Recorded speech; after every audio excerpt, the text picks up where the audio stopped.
Hey Mashima-san, you think you could draw a character so badass and epic that she could be worthy enough to be ERZA'S mother? Well, that answers that question. I mean, honestly, if Erin Bediousian is not ERZA'S mother, or at least her sister, like some kind of relative, I will be shocked. I mean, Erin looks just like ERZA grew up and somehow became even more badass than she already was. Like, just check out her epic hair, that scar running down her stomach, the seriousness on her face. I mean, doesn't this panel just exude dominance and like grand presence? That's how I feel. Like, I thought this chapter moved along without too much excitement. It was just moving along, but that ending though just came out of nowhere, had me hyped. Seeing a character like this, honestly, is just really, really exciting. It's like seeing Igniel or Gray's father for the first time, and it kind of feels like, wow, like we've really been reading Fairy Tail for such a long time now. Are we getting close to the end? Like, I want Natsu and Lucy's adventures to continue for a long time, but how much is there really left to explore and reveal now? The real question here though is Aline going to be sticking with the Spriggans once she sees her daughter or sister, whatever ERZA is to her? Like, I cannot wait to find that out. If you missed it, check out the newest FT chapters on crunchyroll.com/soul in the description with the official translations. You're not going to want to miss that beautifully colored ERZA cover. #ThankHero.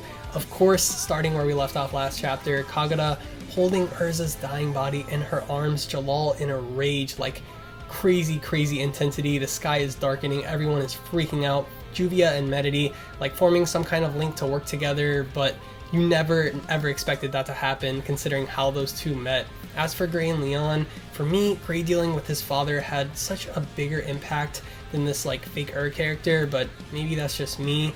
I don't really feel too much for Leon. The pacing felt a little off, like in these next few pages. I mean, I kind of wanted to get a few of these fights just over with. Laxus, Wendy, Juvia, I mean, it's like we've seen all these fights before. It's time to further advance in the war, see what Natsu and Lucy are up to, see what Zeref is up to. Wendy and Charlotte's part was kind of emotional though because of what happened last time.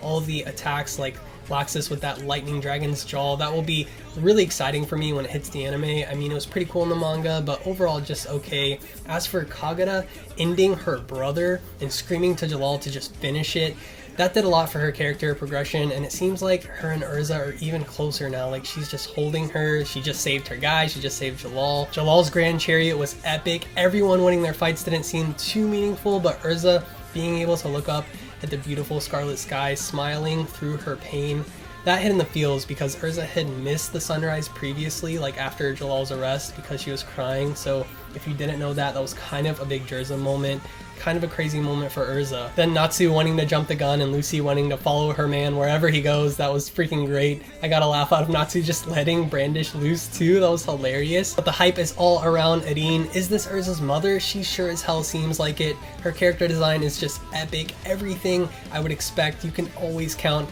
on Hero to deliver in moments like these.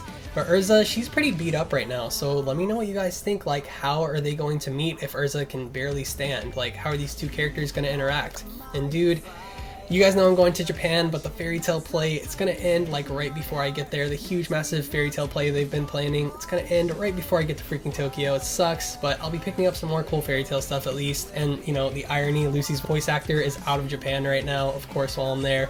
Anyways, thank you guys so much for watching. Drop a like for that Erin hype, and I'll see you in the next one. Arigato. Yane.